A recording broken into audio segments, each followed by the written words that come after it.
Hey, what's going on, everyone? This is Mitch. Good Sunday morning to you all. Hope you guys are waking up and having a wonderful start to your day.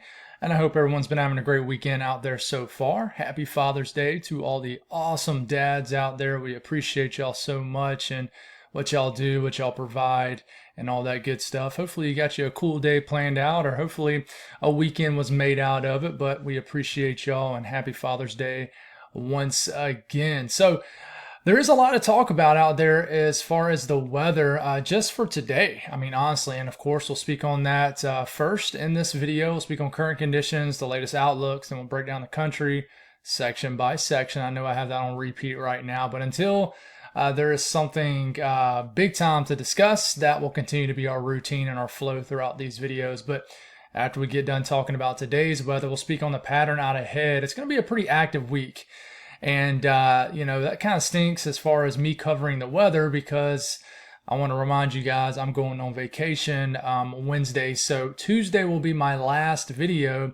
And it looks like it's going to continue to be pretty active after that in regards to severe weather for the eastern U.S., which once again stinks because I know most of my audience is tuning in from the eastern U.S. But I'm going to get you guys covered as best as I can between now and Tuesday, and I will provide little updates on like the community tabs and things like that if you don't really have any other source, just to keep you guys updated because I certainly want to do my part with that. But we will discuss the weather coming up through this coming work week.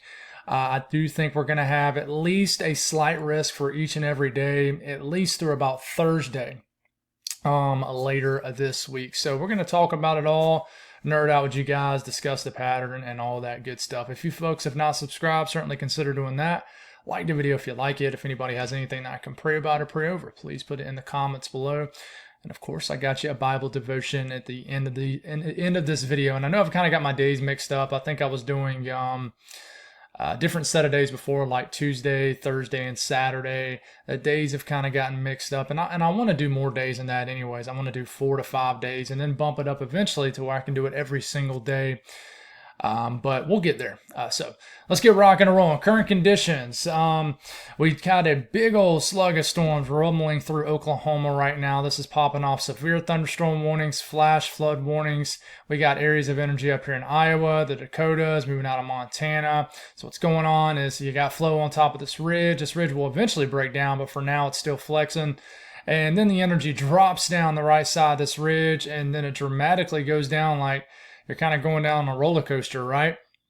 I got roller coasters on my mind because we're going to Dollywood here in a few days. So, but anyways, we got a big tropical air mass across the eastern U.S. So just that mixed with a little bit of what we call a short wave that's still just meandering across areas of the eastern U.S. This is causing the atmosphere to be even more prime for shower and storm activity. In fact, we got a marginal risk across areas of North Carolina, Virginia, along with a higher flash flooding threat. So a lot of different areas of energy out there this morning, and this will continue to be the case for the foreseeable future. So we move past this, watches, warnings, and advisories. Flood watches are littered across areas of the mid-Atlantic into the upper southeast, North Carolina, Virginia, West Virginia, Maryland, all the way up into areas of Ohio and PA. We got flood watches and severe thunderstorm watches for this line of convection moving through Oklahoma right now. Heat advisories across sections of New Mexico and Texas, and then we got some red flag warnings across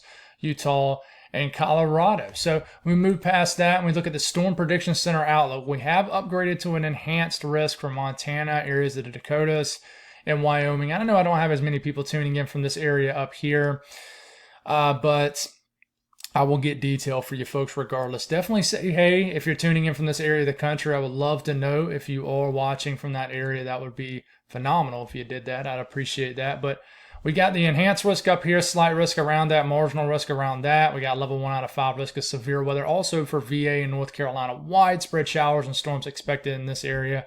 But of course, let's zoom into the higher severe weather threat area. A tornado threat is there. And there's even a tornado threat also for this. And honestly, I'm going to be completely real with you. I'm just now noticing they have a 2% risk of a tornado in VA and North Carolina. Well, newsflash. But anyways, 2% risk of a tornado in this green area. Okay, we move to the wind threat. This is really what's driving this.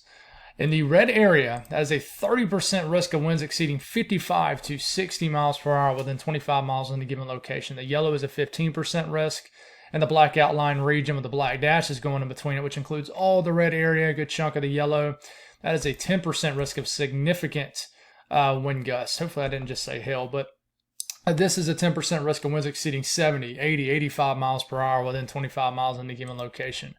The hail threats. The yellow, 15% risk of hail exceeding 1 inch in diameter or larger. But if you live in that black outlined area, that is a 10% risk of hail exceeding 2 inch in diameter or larger. So we're going to have some big storms out across the country. Today, they're just in some not as highly populated areas, but that will change as we move day by day deeper into this week. The severe weather threat areas will shift into more higher populated regions, but just because this isn't in an area where there's a lot of people doesn't mean we don't need to cover it. So that's what we're here for. The excessive rainfall outlook, there's a 15% risk of flash flooding occurring in this yellow area and this yellow area. And let's zoom into this region because we not only have the yellow region, which is the 15% risk of flash flooding. Check it out. In this red area here, which includes Norfolk down to down to Elizabeth City, includes Roanoke Rapids, Emporia, Franklin, over to Chase City, South Hill, Blackstone. 40% risk of flash flooding occurring within 25 miles in a given location. So take this flash flooding threat in this region serious today. Multiple inches of rain is expected. Moving forward, the hurricane outlook, tropics, nothing expected within the next 7 days. The southeast, we'll take a zoomed out look at it first, and then we'll zoom into a couple areas. But this is what's going on. We take it to this afternoon. I thought there was a cat beside me. It kind of freaked me out there for a second. I saw movement. But we get just normal run-of-the-mill, summer type stuff down here along the Gulf coastline and points inland. So just pop-up showers and storms from Florida through areas of the southern deep south region.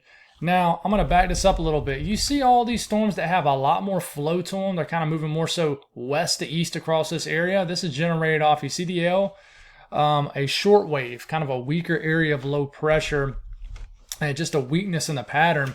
And this allows for more shower and storm activity. So we just got tropical downpours all across the southern sections of Louisiana, Alabama, Mississippi, Georgia, Florida, and just more widespread activity up here too, generated off just more enhanced flow. Maybe a more organized area of storms in Arkansas. We'll talk about Arkansas here in a second. That's a lot of rain up there in North Carolina and Virginia, right? So let's go on and zoom into that area. Elsewhere, pop-up stuff, right? But a zoomed in look at North Carolina and VA for my folks here. We started off this morning. We take it to about midday. You see widespread showers and downpours and some storms. Eastern Kentucky from southern areas of West Virginia, western VA across the North Carolina and Tennessee mountains. And then we take it to about 4 p.m. and you see just stuff everywhere. I mean, really, South Carolina, not as much. It's going to be more of a North Carolina up to VA, the Central Apps kind of deal. But already some stronger storms popping up here in northeast North Carolina. And then watch how they all kind of get stronger, sort of congeal into this area. There is a low-end tornado threat in this area also, but this is 7 p.m. Heavy activity. I mean, these will be producing some very, very heavy rain fall totals in a very quick amount of time. I mean, it's the atmosphere is just loaded with moisture right now because of the flow around high pressure out in the Atlantic. It's just surging in a very moist tropical air mass up into eastern sections of North Carolina and Virginia. And you probably feel it if you're waking up in North Carolina this morning, especially the eastern sections where dew points are in the mid 70s, maybe even higher in certain regions.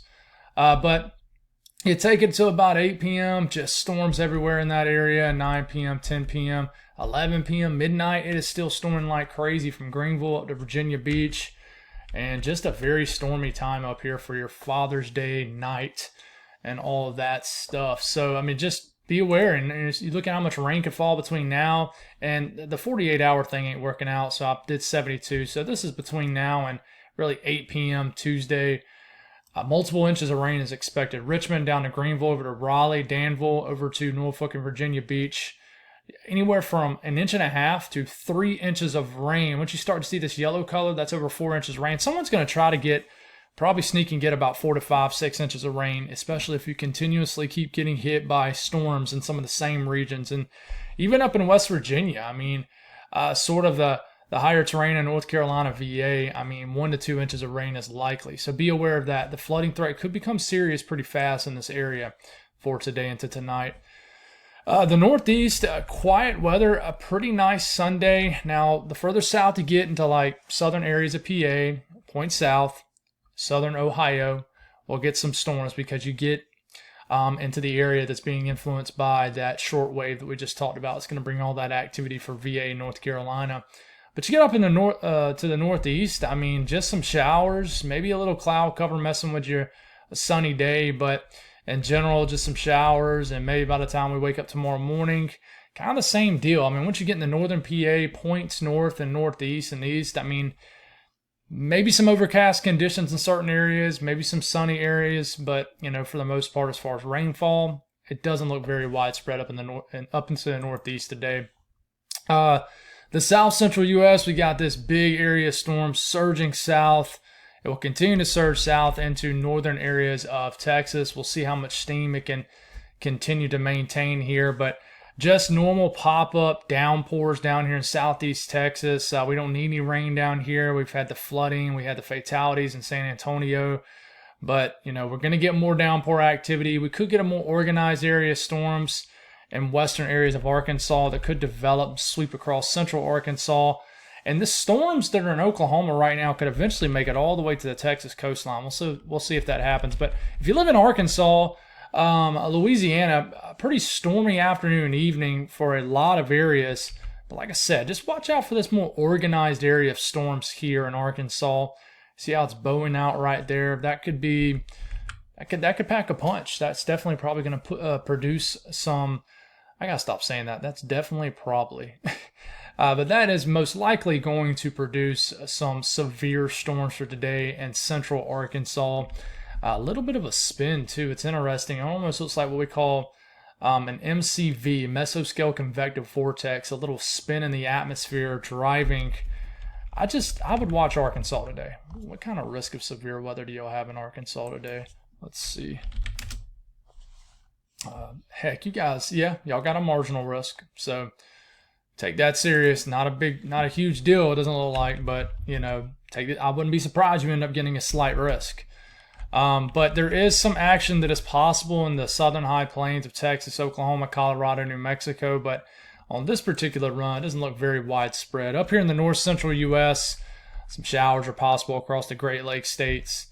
We could get an organized area of storms that sort of develops in the Sioux Falls, Sioux City region, then just sort of grinds down the Minnesota-Iowa border. Seems like this area has been a hot spot for storms lately. And this could organize more and drift a little bit further southeast around the axis of this ridge and dive down into, say, Fort Dodge, and then to Des Moines tonight. And then we wake up tomorrow morning, big old area of rain getting tossed through North Dakota, but we're about to zoom into the Dakotas and Nebraska here in a second. But northern Wisconsin could wake up to some heavy rain, some showers, downpours, things like that. But let's just take a closer look. Let's start south and move north. Closer look at Nebraska today. Listen, the atmosphere, there's plenty of flow. So the damaging wind threat is quite high. It's just, where are these storms going to form? This is 5 p.m. This is 6, 7, 8, 9. So once again, you got this line of storms kind of moving into western areas of Nebraska. And, you know, this is hitting down here in Sterling, Colorado too, but this is 9 p.m., 10 p.m., 11 p.m. Now these storms, you look at this and you think, this doesn't look too bad. I'm not seeing any kind of crazy colors or anything like that. But these storms will definitely have a lot of wind energy that's working with them. So they will produce some strong winds. But I do think as it moves into central Nebraska, this will begin to weaken. And it seems like I've showed you something similar the last few mornings in Nebraska. Just a line of storms kind of moving into the western areas of the state. And then later throughout the night, sort of drifts down and eventually sinks down into Kansas. And we'll see if it holds together. But just watch out for some very strong winds, especially the further west you get in Nebraska. So South Dakota, starting off 3 p.m., 5 p.m., 6, 7, 8, 9. Same thing with western Nebraska, just Rapid City this evening, right around when the sun's setting. It could get a nasty line of storms that moves through. These could produce very strong winds, damaging winds, some large hail, and there is a tornado threat with this. And we'll see how much this line of storm sort of holds together as it gets to the central portion of the state. I just don't. I can tell you, model guidance has not really favored these areas that's been under the gun for the risk of severe weather. I mean, it's not really showing anything alarming or anything like that, but South Dakota is pretty much the same as Nebraska. Watch out for the western portion of the state later this evening. Strong gusty winds, probably the highest threat.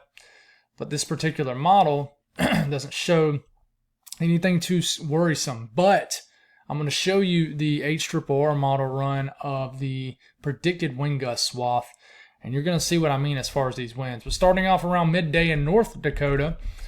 And the reason I keep sounding out North Dakota, because my southern accent sometimes makes me just say north or south. I do that for the Carolinas a lot, and I forget that there's a TH in it and not an F. I don't forget. That's just the way I say it. In fact, I had a little side story. I had a funny, and he wasn't really being funny. He was just trying to make fun of me, but I thought it was funny. Honestly, I took it as being funny. But he was kind of just being a smart butt. But he every time I would say North and South Carolina, he would say, "What is North and South Carolina?" And I thought it was hilarious. But he was just really trying to poke fun.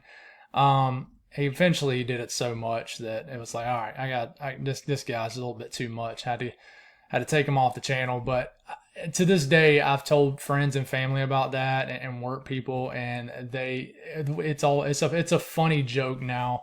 Now the guy wasn't trying to be funny. I think he was just trying to, like I said, just be a butthole, if you will. But anyways, I always have to watch out how I say it. So you guys catch me in the comments. Just be nice about it. You ain't got to be mean. But anyways, we take it to this afternoon and North Dakota, 5 p.m., 6, 7, 8. We could get a supercell. I mean, this is between Williston, Dickinson. Shows a isolated cell there. We got to watch out for that for a tornado threat. But I do think as we get later into the evening, 10, 11, 12 o'clock. Now, I am really watching western areas of the Dakotas here, especially up here in North Dakota. These storms could really produce some very strong wind gusts. I mean, 50, 60, 70, 80 mile per hour wind gusts are possible with this. So this will come in, and we'll try to hold together. Bismarck, Minot, you guys could get some very heavy rainfall, damaging wind gusts embedded in these storms.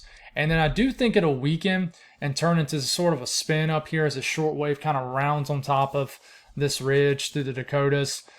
So this is 5 a.m., 6 a.m., 7 a.m. A lot of rainfall could happen up here. In fact, let's look at how much rainfall they're going for up here over the next 48 hours. Let's just go 72 hours. So a couple inches of rain in certain areas. Nothing too crazy, but definitely some rainfall.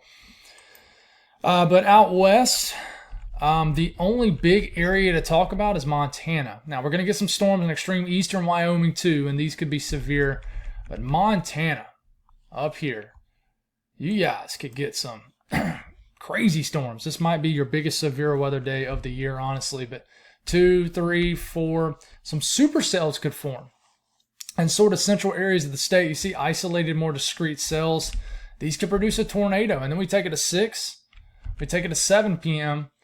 And this starts to organize into more of what we call a mesoscale convective system. This is when the damaging wind threat's going to definitely get going. And we take it to 9, 10.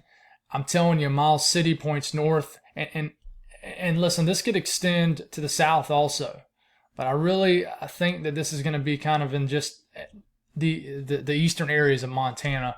But this could be a very intense line of storm. It's around 10 p.m. Montana time. And then this gets into North Dakota.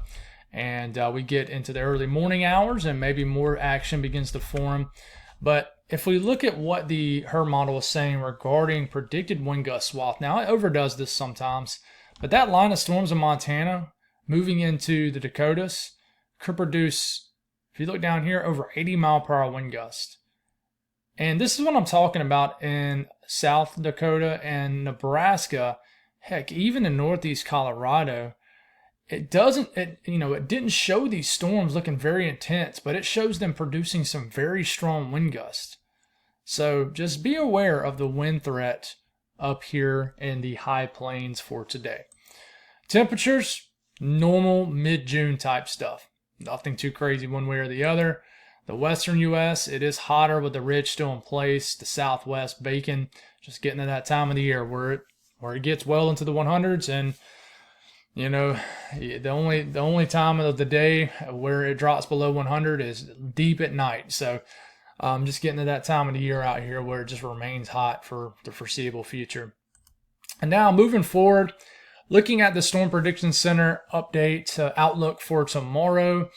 Once again, I'll note, large area of the country at least has a general risk of thunderstorms in that light green. But they have bumped it up to an enhanced risk for tomorrow across Minnesota and surrounding sections of states around Minnesota. So let's go on and zoom into this. We have an enhanced risk, level 3 out of 5. This does include the Minneapolis area, the St. Cloud. It dips all the way down to Brookings, almost to Sioux Falls. And it gets all the way up here into central areas of Minnesota. Now let's kind of spread it out a little bit here. This does ooze a little bit into western Wisconsin and gets all the way back into eastern areas of South Dakota. Slight risk goes all the way up to Duluth, all the way back to the Wyoming, Nebraska border. So it's a pretty big severe weather threat. Now listen, this is where the severe weather risks normally are. Once we get to this time of the year, mid-June, the jet on average begins to shift to the north, and that's exactly what's happening. Nothing unusual about this really at all. But there is a bit of a higher tornado threat for tomorrow's severe weather threat compared to today. Better overlapping conditions. So we have a 5% risk of a tornado within 25 miles in the given location in Minneapolis. Okay, 2% risk in the green. The wind threat, 15% risk in winds exceeding 55 to 60 miles per hour. I could see that increasing. And the hail threat, risk of significant sized hail in Minneapolis down to Sioux Falls. So red area, that is a 30% chance of hail exceeding 1 inch in diameter or larger. Yellow is a 15% risk of that. The black outline region, that is a 10% risk of significant sized hail, 2 inch in diameter or larger. This does include Minneapolis. I keep mentioning that because they are the more highly populated area in this region of the country. So, if we take a look at what the HRRR model is showing, what the radar could potentially look like, we're going to start off tomorrow morning. We're already going to have just scattered storms and stuff out there, scattered about. Come on. Let's get in motion. Okay, already going to have some action out there. We start to get to about early afternoon. We could have some strong to severe storms up here in the northern half of Minnesota. Not a whole lot in the enhanced risk area. And then we start to move into later in the evening. This is like 6, 7, 8 o'clock. You get a line of severe storms developing right into here in Minnesota. Also in extreme eastern areas of South Dakota. And then we keep this going, and this looks like a pretty intense area of storms slamming Minneapolis, 8, 9, 10 o'clock tomorrow evening. And this could produce very strong winds, very large hail, and even a tornado. Okay, now there's more action firing back here in northern Nebraska, even in Wyoming. And you keep this going, and we take it to say overnight hours tomorrow night. Okay, and we got just a lot of storm activity in Nebraska and areas of South Dakota, and still storm activity riding that Iowa-Minnesota border. But I would say the highlight region that's really driving an enhanced risk would be this area of convection right here. This looks like this could produce all hazards. We could get sort of semi-discrete cells. And I'm going to get a closer look at Minnesota for the next update discussing tomorrow's severe weather threat. And I might make a video tonight. Just depends on what's going on, just to kind of get you guys updated. But and I might load up on content before I kind of go on vacation here. But you got to be aware of these storms right here for tomorrow evening. But moving forward, this is looking at Tuesday's severe weather threat. Make sure I don't get my days mixed up here. Day 3. Yeah, this is Tuesday's severe weather threat. I can see this upgrade to an enhanced risk. Slight risk stretches across the central plains, and this is because of another short wave. That one generating today's severe weather threat, and really tomorrow's severe weather threat, is from some flow on top of this ridge with a short wave embedded in that flow.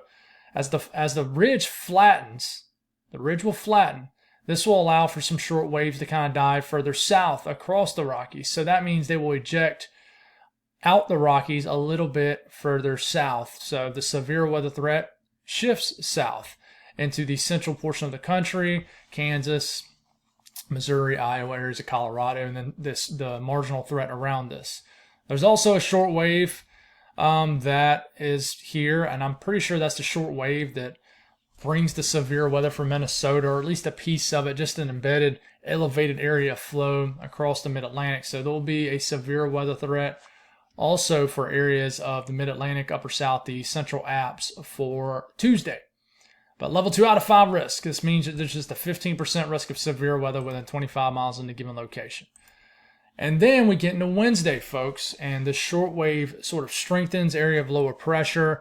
Flow enhances over this region you see on your screen. This overlaps a very moist environment, so you have overlapping kinematics over thermodynamics, and you get a pretty large severe weather risk area over a highly populated area, more highly populated area compared to the days prior. Springfield, Joplin, St. Louis up to Bloomington, Effingham up to Chicago, Detroit, Indianapolis, Fort Wayne, Grand Rapids, Kalamazoo. Slight risk at day 4 for Wednesday. Level 2 out of 5 risk of severe weather. That's all we know right now. And the new thing here is for Thursday. Hard to get the days mixed up here. This is for areas of the mid-Atlantic. And we have a level 2 out of 5 risk of severe weather. Now, for Wednesday and Thursday, I'm going to be in Gatlinburg. So this is getting pretty close. And Thursday's our water park day. So asking for prayers for a dry time. But, there's worse things out there going on for people than worrying about it staying dry at a water park. But there's a level 2 out of 5 risk of severe weather across the D.C., Baltimore, almost up to New York City. Philadelphia, Richmond, Roanoke, over to Scranton, a good chunk of the state of West Virginia. Level 2 out of 5 risk of severe weather for Thursday. So it's going to be active. And this is all generated. First off, we'll talk about tomorrow. Tomorrow's severe weather threat is generated off some flow up here. Okay. Ridge is still spiking up to this region. So that means your flow is sort of diving down right here, going across this region, and then ejecting out like that. Ridge is still spiking up through here. You got sort of a short wave right here too that'll drift into the mid-Atlantic for Tuesday's marginal severe weather threat. You see how it kind of, those lines sort of dip right here. That's a little short wave that'll drift this way. And but the main flow is obviously shooting across this region on top of a ridge, kind of spiking up like that.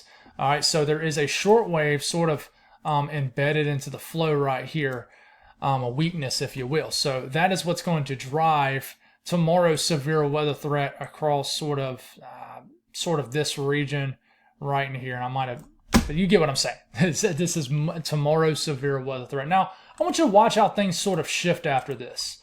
So we get into, and what you're looking at here is wind energy. Flow at 18,000 feet up in the air, 500 millibars. Okay, it's the best thing to look at when you're trying to figure out where the best flow in the atmosphere is. Now, we take it a Tuesday afternoon. Okay, the ridge begins to flatten. And now we got flow sort of shooting through here, and then it kind of digs down into here, and then it kind of goes back a little bit, and then it kind of goes like this, like a roller coaster. So we got flow kind of into here. This is what will drive a weaker severe weather threat for areas of the mid-Atlantic for Tuesday, but there's enough flow to really get these storms going. But you see kind of how you have these lines, and then they kind of go squiggly like that. This indicates a disturbance in the flow, in the atmosphere. Okay, so we'll probably get a good bit of severe weather because of this trough, this short wave moving in, riding the flow across areas in the middle of the country. So this is why you have a slight risk right here in the heart of the country. I'm just going to put a check mark here. Now, as we continue to move into Wednesday, see if we can get this in motion. That flow enhances. So at this point now, we take it into about Wednesday afternoon. Okay, this weakness in the pattern, this short wave actually tries to strengthen a bit. In response to it strengthening a little bit, the flow strengthens. So now we have this belt of 40 to 55 knots of flow in the upper levels of the atmosphere. This will be overriding a very moist environment. So this is why your severe weather threat increases for this area for Wednesday. And you can see what's going on pretty well. It's like a roller coaster, right? You kind of got the flow shooting into the Pacific Northwest, ridge kind of respiking across the western U.S., and it kind of drops down like, woo, and then it kind of goes back like that, okay? This is a weakness in the pattern, a short wave, an area of energy, okay? And then we even look at Thursday. And let's take it to about Thursday afternoon, and it's even a more dramatic dip, right? Going like this, and then it drops down like that, and then like this. So there's some sort of area of lower pressure, or short wave, an upper trough, area of low pressure, whatever you want to call it. But this dip right here enhances a belt of flow across this region right here. Now up on this side of it, like kind of on this side, you're probably going to get some stable air. So this will drop off thermodynamics.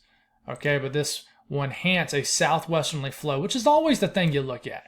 So where is southwesterly flow coming off this jet stream? So this is right here, southwesterly flow. So I wouldn't be surprised we get some strong to severe storms across, once again, areas of the northern Rockies for Thursday. Okay, and then it kind of drops down like this, right? So this is more of a northwest to southeast flow. You can still get storms off this, especially if it's riding into a very hot, soupy environment, maybe right in here. But when it kind of jolts back up and starts coming out the southwest again, this is when you have to watch these areas right in here. So there's so many small scale things to watch. It's not always the easiest to discuss, but the reason I get so detailed about relatively small things in the summer, I said this in a couple of videos ago, is it helps me discuss some of the bigger things down the road which loom, like hurricane season. But all this will be overlapping a very moist environment. I'm not going to stay on this very long, but this is getting into Tuesday. Dew points in the 60s and 70s, which is what you're looking at here on the screen. That's a very moist environment. So all this flow, pockets of flow that I just talked about, will be overlapping a very moist environment. So we get into Wednesday, very moist, and this is what I'm talking about Thursday. Okay, Thursday afternoon.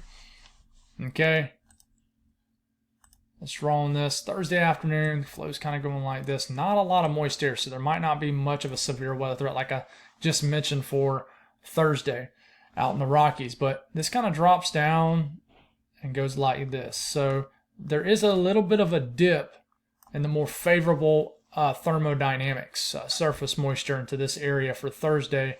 So this might be in a way of a little bit more stable air, dew points in the 50s and 60s, but that's still very moist. So I think we're going to have a big corridor of severe weather for Wednesday and a Thursday, even outside of what's showing from the Storm Prediction Center, which is just kind of two smaller corridors, but I think it'll be larger than that. There's just a lot of flow kind of cruising across this region for Wednesday and a Thursday, especially Thursday across these areas, and this flow will be overlapping that very moist environment, and it'll probably get an enhancement right through here for Thursday because of that southwesterly flow. So, heads up from southern New England through the mid-Atlantic, central apps for Thursday for sure. But we'll continue to break this down.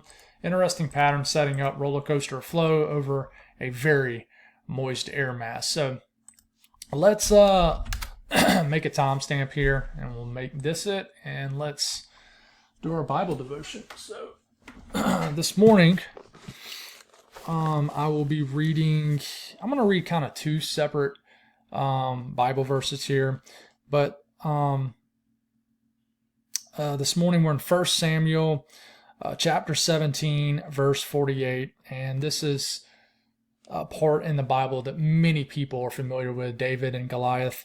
But it says, when the Philistine started forward to attack him, David ran quickly to the battle line to meet the Philistine. Philistine being Goliath, right? So So I kind of had to stop it there just to get my thoughts together just a little bit. But I'm going to read this again. It says, 1 Samuel chapter 17, verse 48. When the Philistines started forward to attack him, David ran quickly to the battle line to meet the Philistine being Goliath. So I'll speak on that in just a second, and I want to speak on one other passage here. And I said, David's faith and trust in God was so strong that he ran up without hesitation to challenge Goliath. What else I have here? This is a great and known example in Scripture about trusting in God and knowing that God will absolutely pull you through any challenge in this life. So, it's pretty wild to me that David just ran up to a person that everybody feared without hesitation. I mean, he had that much trust and that much faith that, I mean, he knew that he would beat him. And all that stemmed from, his trust in God. He knew God was going to pull him through. So I think maybe that's something that people might miss when they're reading this. That, I mean, it just says that he ran up to him. He ran up to his challenge, a challenge that, probably 99.99% of everybody in that valley, they just knew that David was going to get crushed. But, I think this just demonstrates incredibly strong faith and trust in God and courage that, I mean, he knew he was going to beat him. He knew he was going to beat him. And another thing I wrote here was, I'm going to back this up a little bit. And I said, this is 1 Samuel chapter 17, verse 2. It says, Saul and the men of Israel gathered and camped in the valley of Elah when they lined up in battle formation to face the Philistines. Saul and the men of Israel gathered and camped in the valley of Elah. Then they lined up in battle formation to face the Philistines. So, to me, I'm a little everywhere this morning. And I don't know if that's what we're supposed to pull out of this part. And this might be just a simple passage there, but I think it's wild that they met in a valley. So, and what I pull from that is that that's where some of our biggest challenges are in life, is in a valley. A lot of times we get into that valley because of challenges in life. So, in a sense, you can say David fought and beat Goliath, in a very low, at what would be considered by most a very low point, a valley in life. And you guys know that I talk about a lot on the valleys of life and just the low points when we're feeling down, we're feeling the most challenged and things like that. So, I know that I'm a little everywhere with this morning's Bible devotion. Not everyone's going to be perfect, and I know you guys are always awesome with showing understanding with that. But, what I pull from this is we're called to be strong, guys. We're called to have faith.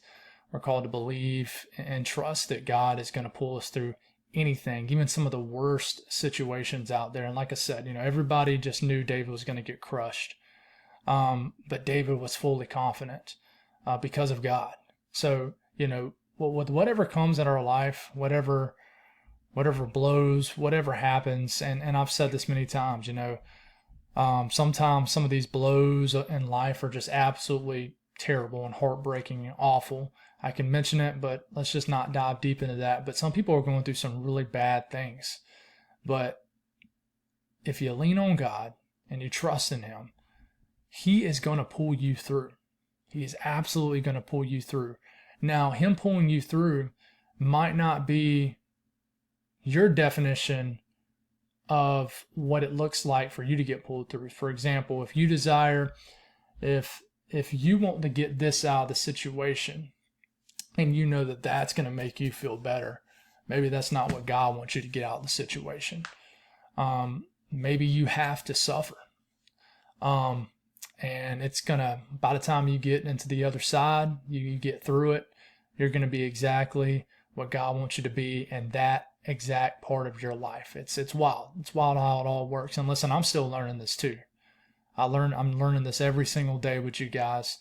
But, take some courage, take strength from that passage of, David beating Goliath. Household story, right? In all families, everywhere. David beating Goliath. I mean, this is a true definition of just